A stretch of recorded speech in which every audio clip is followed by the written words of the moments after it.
No básico, acho que é principalmente para os R1, para os R2, os R3, acho que vai ter alguma coisa para aproveitar também, mas é muita coisa que a gente conversa nas cirurgias. Tentei trazer bastante imagem, né? Separei uns vídeos depois no YouTube que eu acho legal para você dar uma olhada, que eu vou mandar no final da aula. E tem algumas perguntas no meio que é para vocês darem tentar responder, se tentar. Eu queria que os R1, depois os R2, depois os R3, mas tem pouco R1, né? Vamos ver como é que vai ser. Vamos lá. Então, o mouse vocês conseguem ver? Sim. Então, essa aqui é um corte sagital, né? Uma parede lateral do nariz, as estruturas ósseas, né? Aqui em cinza tem um corneto inferior. Ele é um osso único, diferente do corneto médio, que ele faz parte do osso etimoide. Em amarelo aqui tem o etimoide. Na frente, o osso lacrimal, que é um osso bem fininho, que é o osso que a gente abre para fazer a dácrio, né? É que vai passar o ducto nasolacrimal. Aqui a maxila, aqui atrás vai estar o seio maxilar, dentro da maxila. E ela se articula aqui atrás com o osso palatino, né? O osso palatino ele tem formato de L, ele tem uma porção vertical e uma porção horizontal. A porção horizontal forma o palato duro junto com a maxila. Aqui osso nasal, osso frontal. O osso frontal ele é o teto do nariz, né? Então, quando a gente vai esqueletizar lá e deixar o teto, a base do crânio, é o osso frontal que a gente está olhando. O etimoide se encaixa nele. Quando a gente faz uma etimoidectomia total, a gente vê aqui o osso frontal. E aqui atrás o esfenoide, né? É a articulação aqui do osso palatino com o esfenoide. E entre eles forma esse forame, que é o forame esfenopalatino. Isso aqui é uma visão lateral, mostrando as conchas superior, média e inferior, esfenoide e seio frontal. Aqui essa imagem é para mostrar que quando a gente está com a ótica, a visão que a gente vai ter é essa aqui, ó. Entre sai reto é aqui. Então, quando a gente está trabalhando, a impressão que dá é que a concha superior ela é posterior à concha média. Lembrar que a anatomia é de um jeito e a anatomia endoscópica vai ser de outro. Aqui o esfenoide, uma visão superior, e aqui uma visão anterior dele. Aqui o labirinto etimoidal, concha média, processo uncinado, a lâmina perpendicular do etimoide, que forma o septo, e a crista galho para intracraniano.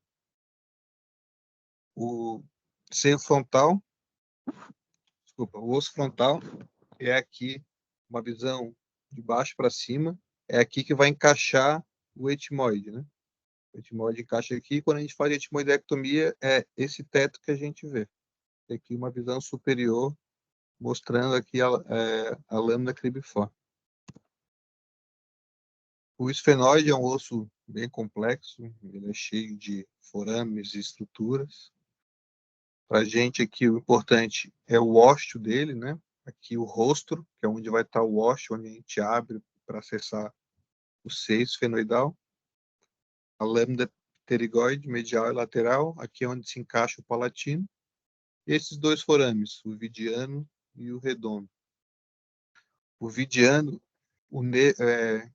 é o canal do nervo vidiano e o forame redondo do V2. Eu sempre uso para me lembrar que o vidiano é mediano. Né? O que está no meio é o vidiano. O que está medial é o vidiano, o que está lateral é o V2. E depois a gente vai falar sobre o esfenoide, mas aqui forma uma linha entre o V2 e o vidiano. Quando tem uma pneumatização palateral, a gente chama de recesso lateral. Isso nem sempre é presente. É importante ver isso, porque é um local bem comum de fístula idiopática. Septo nasal, tá? Isso aqui é uma peça anatômica, um corte sagital. Então, a relação aqui, o septo nasal, ele é formado por dois ossos, né? Lâmina perpendicular do osso etimoide, o vômer embaixo, e na frente a cartilagem quadrangular. Então, dá para ver a relação dele com o esfenoide. O jeito de acessar o esfenoide é transeptal, seguindo o septo por aqui. E dá para ver a relação dele com a base do crânio aqui também, né? Por isso que sempre tem que cortar ele superior antes de luxar o osso aqui, porque senão um traço de fratura pode ir para a base do crânio. Essa região, que a lâmina perpendicular se encontra com a cartilagem e com a cartilagem alar superior, é chamada de área K, uma região que é bem importante preservar esse numa septoplastia. Tirar muito dessa porção aqui pode desabar o nariz, fazer um dorso em célula. Então aqui um esquema do L-Strut que a gente tem que manter, né? Cartilagem que a gente resseca, a importância de manter toda essa região, principalmente aqui a área K. Então, na vascularização, quem é que pode me falar quem são os ramos da carótida externa que vão irrigar o nariz?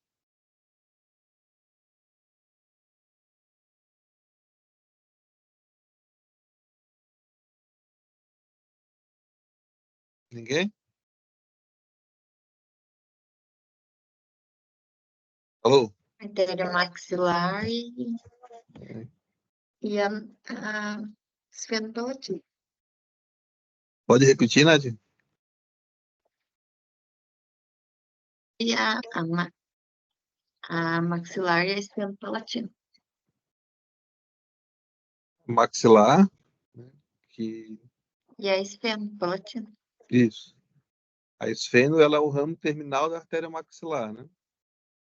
Mas a artéria maxilar também tem a palatina descendente e tem um ramo da facial também, que vai irrigar o nariz, que é a labial superior.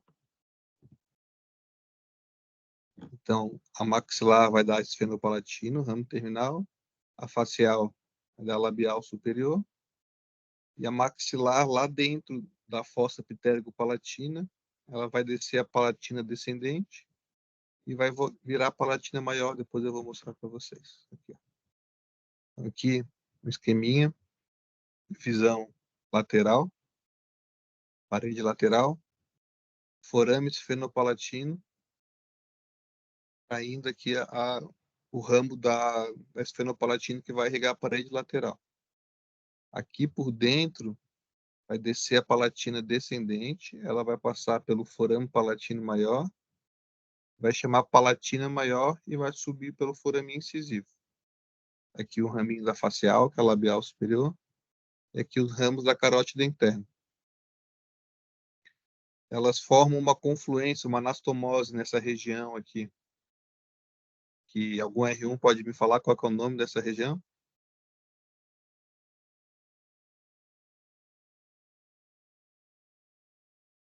Plexo de Kisselbach. Plexo de Kisselbach, né? É também conhecido como área de Little. A área de Little é onde tem o plexo de Kisselbach, né? Uma região de sangramento bem comum em criança, mas pode acontecer em adultos também, né? Isso aí vocês já estão bem vacinados de ter visto no pronto-socorro. Então, a esfenopalatina, ela vai dar dois ramos, né? O ramo para a parede lateral, que é a nasal lateral, e o ramo para o septo, que é a naso septal posterior. O ramo para o septo, aqui, ó. Alô?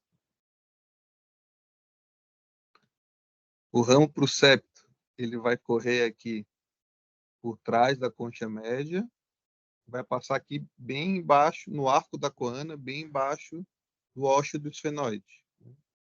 Isso é importante, que quando a gente vai abrir o esfenoide, a gente tem que fazer uma antrostomia mais para superior e para lateral. E se fizer para baixo, pode pegar um raminho dela e sangrar. Então, se acontecer isso, tem que cauterizar bem essa região.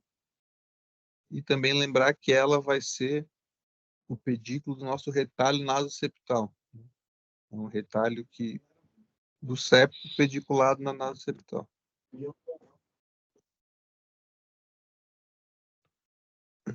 Então, aqui, como identificar, como achar a artéria esfenopalatina. Aqui foi feita uma antrostomia maxilar. Aqui é a parede maxilar posterior. E aqui é a cauda da concha média. Lá atrás vai estar coando. Tá? Então, levantou um retalhozinho aqui e foi descolando do osso. Encontrou a crista etimoidal. É a crista etimoidal do osso palatino. Atrás dela está o forame esfenopalatino. É simples. Tá? Outra maneira de fazer, sem ter que fazer antrostomia maxilar. Usa a cauda da concha média como parâmetro. Vai com o cóton palpando aqui, porque nessa região vai ter a fontanela posterior. É uma região que não tem osso, que é mole. Então, quando tu vai palpando aqui, tu encontra a fontanela posterior e vai indo mais posterior, achou o osso. Achou o osso, faz um retalhozinho, levanta esse retalho e achou aqui. Achou ali, pode tirar com uma Kerrson, a crista etimoidal, se estiver atrapalhando. Ou quando ela não é grande, é só botar o bipolar ali e mandar ver. Lembrar que é bem comum ter mais de um ramo, pode ter múltiplos, então tem que cauterizar bem. Eu gosto com o cóton raspar até cortar ela depois de cauterizada e continuar descolando para ver se não tem outros ramos. Então, a carótide interna são 2 ramos terminais que vão irrigar o nariz, que é a etimoidal anterior e a posterior. As duas são ramos da artéria oftálmica. A artéria etimoidal anterior, ela é importante porque ela nos ajuda a identificar o recesso frontal. Ela vai estar logo posterior ao recesso. Então, a gente às vezes está meio perdido ali no labirinto etimoidal. Ah, aqui que é o frontal, aqui que não é. Tu achou etimoidal, tu achou o frontal. Gustavo sempre fala isso. É só continuar para cima que tu vai achar. Ela tem esse formato de posterior para anterior, látero-medial, vou mostrar ali. Também nos ajuda a saber que é ela, né? E a etimoidal posterior, ela passa lá na frente do etimoide, do esfenoide, perdão. É uma artéria que tem pouco risco de lesão. Se sangrar é só cauterizar, não tem muito preocupante, a gente não fala muito sobre ela. Então, a etimoidal anterior, aqui dá para ver de lateral para medial, ela vem de posterior para anterior. O risco de lesão dela, se lesar, ela vai ter um sangramento arterial aqui, sangra bastante, mas é só cauterizar e para. O risco é quando, por exemplo, com uma pinça de apreensão, tu pega ela, em vez de cortar ela, tu puxa ela e solta. Aí ela vai fazer o movimento de chicote e vai retrair para dentro da órbita. E vai sangrar dentro da órbita, fazer um hematoma orbitário agudo, que em 40 minutos, 1 hora, não for resolvido, pode levar a maurose definitiva.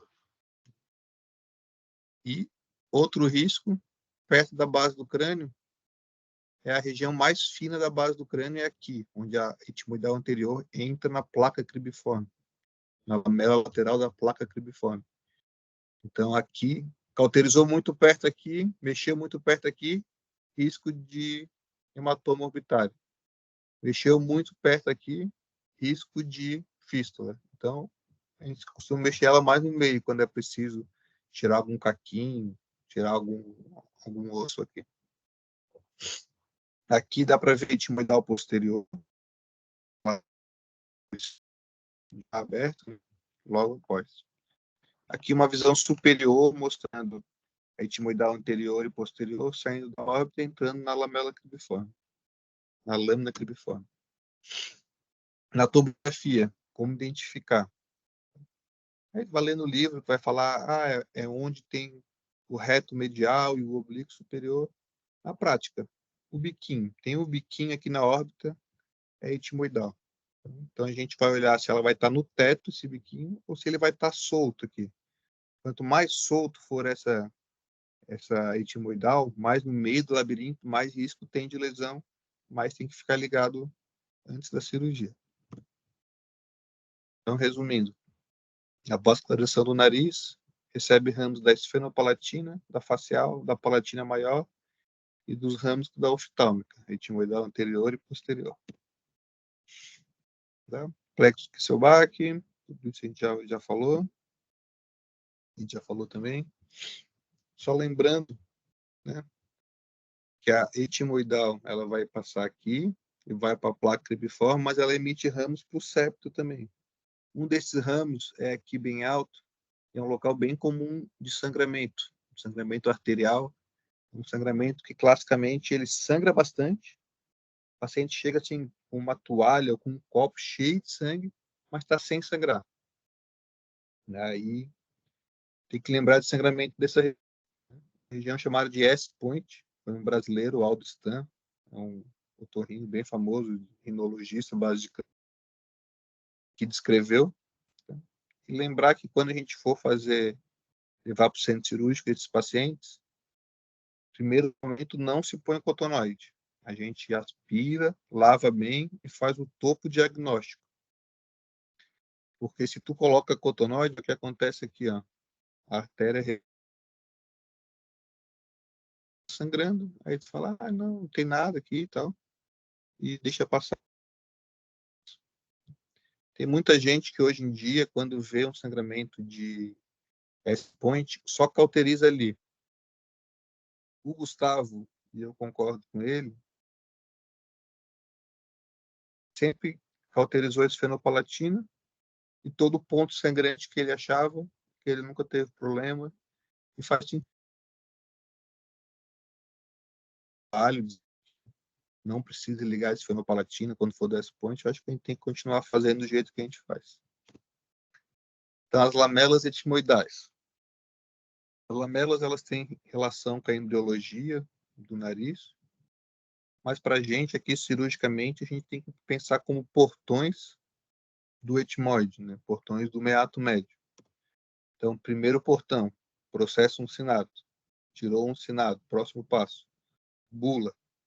Tirou a bula, porção diagonal da concha média. Lamela basal. Isso eu demorei bastante para entender o que era, assim, fica meio abstrato no R1, começa a melhorar no R2.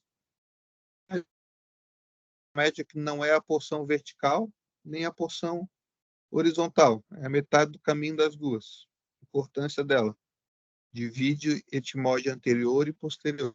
O que está anterior a ela é etimoide anterior, está posterior, etimoide posterior. Quarta lamela, concha superior. Quando a gente está fazendo etimoidectomia posterior, a gente vai identificar ela para identificar o esfenoide. E a quinta lamela, que pode não estar presente, né? Que é em poucos casos que está presente, é a concha suprema.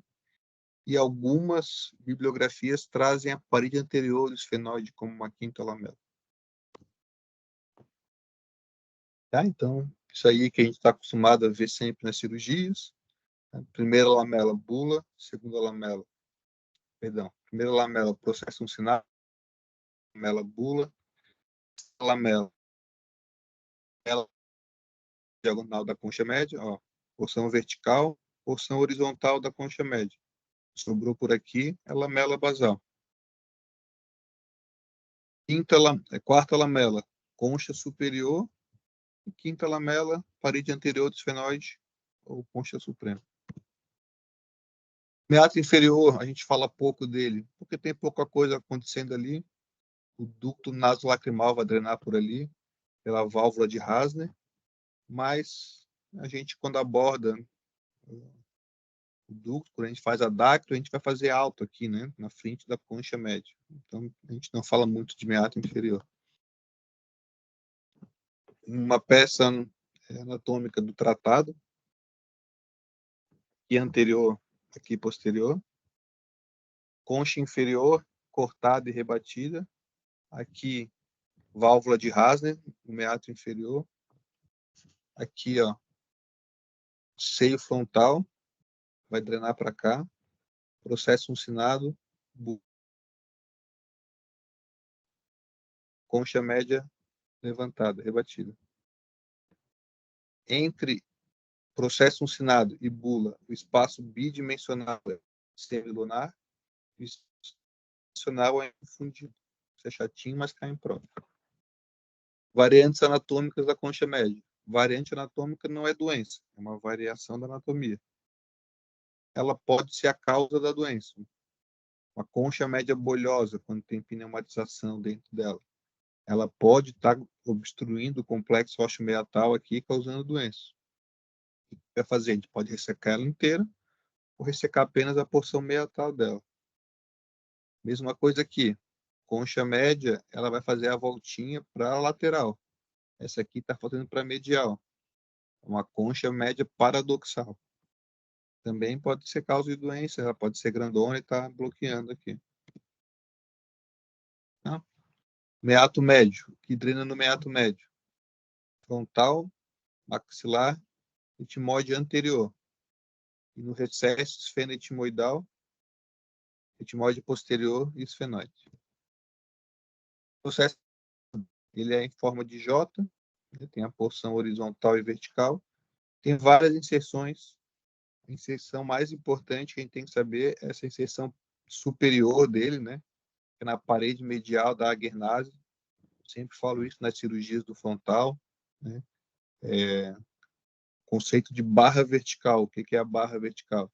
Essa porçãozinha do uncinado que sobra aqui quando a gente faz a uncifectomia, que está lá na parede medial da agernase. Isso aí é a chave para te achar o frontal. Isso a gente vai falar mais na próxima aula. Bula etimoidal. A bula é a maior célula do etimoide anterior. Então, segunda lamela, após o processo uncinado. Infundíbulo e ato semilunar, já falei. Espaço bidimensional e ato semilunar. Espaço tridimensional e infundíbulo. Então, aqui mais uma visão, uma peça anatômica tratada. Anterior, posterior. Relação a concha média foi ressecada.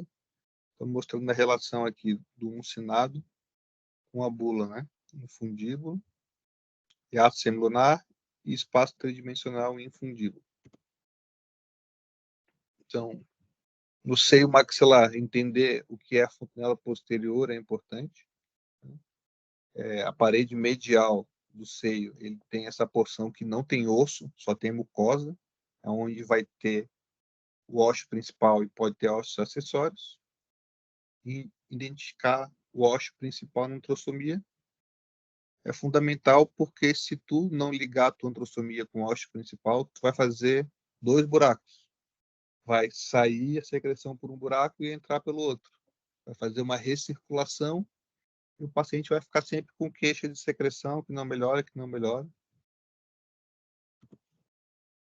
Então, aqui, um esquemazinho mostrando onde está o ósseo natural do seio maxilar, né? A gente vai fazer a uncifectomia e vai achar ele bem aqui, ó, na altura da porção inferior da bula. O ósseo principal, ele nunca é retinho ali com a parede, ele sempre é angulado. Se tu vê um ósseo bem retinho, desconfie, não acho que é o ósseo principal. Eu sempre falo que a gente que está iniciando, sempre rever no final da cirurgia com uma ótica angulada, ver se a antrostomia ficou bonitinha, né? Ela nunca pode ter um formato redondo, a antrostomia, ela tem que ter um formato de pera. Se ela está redonda, também desconfie que tu não ligou o ósseo principal com a tua antrostomia. Aqui uma visão por dentro, né, de inferior, mostrando a fontanela posterior, que é parede medial, essa porção que é só mucosa, que é a porção que a gente come ali, que é bem facinho de comer. Aqui mostrando um ósseo principal, um ósseo secundário. Aí a secreção sai por aqui, e em vez de ela escorrer lá para trás, ela entra aqui e volta. Fossa ptérigo-palatina. Posterior, a parede posterior do seio maxilar. Artéria maxilar, mas também vai ter nervo infraorbitário, né? Um ramo do V2, gânglio esfenopalatino, palatina descendente, indo lá para baixo, e aqui, quando ela passa o forame, esfenopalatina. Tumor que, dessa região, clássico, né? Em homens adolescentes. Nasoangiofibroma. tumor vascular altamente sangrante, que cresce nessa região. Aqui, como identificar na tomografia? O corte axial, maxilar, atrás do maxilar, tá aqui, ó, a fossa pterigo-palatina, forame esfenopalatino. E aqui a fossa infratemporal. Um corte coronal, dá para ver bem aqui a fossa pterigo-palatina. Tá? Aqui a gente vê uma coisa curiosa, que a fossa pterigo-palatina ela é do meato superior, ela não é do meato médio. A gente, quando acessa pelo meato médio, mas ela está aqui no meato superior.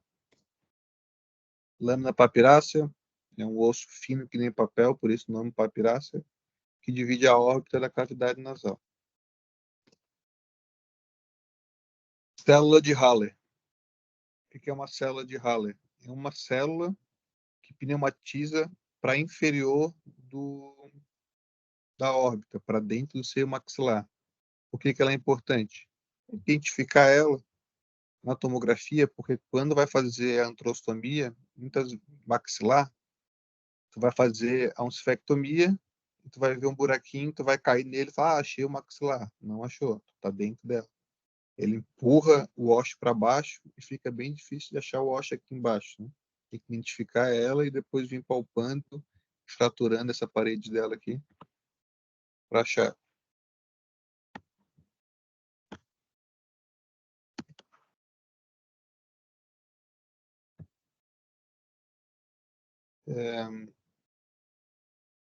Para aqui. Parou de compartilhar. E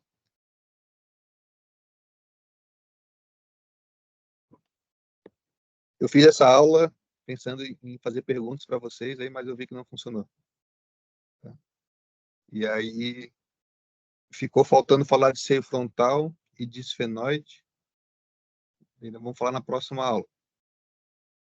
O tema que estava no cronograma que o Henrique bolou era para falar sobre epistaxe numa aula